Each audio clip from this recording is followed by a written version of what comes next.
Open பண்ணி பார்த்துடலாங்க. இப்போ பாருங்கள், நல்லா வெந்து வந்திருக்குது பாருங்கள். பார்க்கும்போதே ரொம்ப சூப்பராக இருக்குங்க. இன்னொரு பக்கம் வந்து நான் சுடு தண்ணி வந்து வச்சுருக்கேங்க. வந்து 6லேருந்து 8 பேர் குடிக்கலாங்க இந்த கஞ்சை. நான் 1 டம்ளர் தேங்காய் பாலுங்க, அதாவது 1 மூடி தேங்காவை நான் இந்த மாதிரி அரைச்சி பால் எடுத்து வச்சுருக்குறேங்க. அதையும் சேர்த்து மிக்ஸ் பண்ணிக்கலாம். பாருங்கள், இந்த தேங்காய் பாலையும் சேர்த்து நல்லா மிக்ஸ் பண்ணிடலாம். இப்போ சுடு தண்ணி வந்து நல்லா கொதிக்குது பாருங்கள்.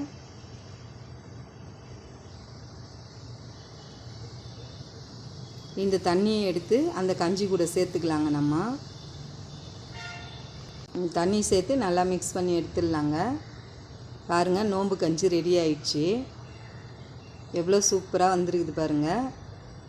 நீங்கள் கண்டிப்பாக உங்கள் வீட்டில் இந்த மாதிரி செஞ்சு பாருங்கள். இதனோட அளவெல்லாம் என்னோடய டிஸ்கிரிப்ஷன் பாக்ஸில் கொடுக்குறேங்க. பாருங்கள், எவ்வளோ சூப்பராக வந்துருக்குது. இது உடம்புக்கு ரொம்ப ரொம்ப ரொம்ப நல்ல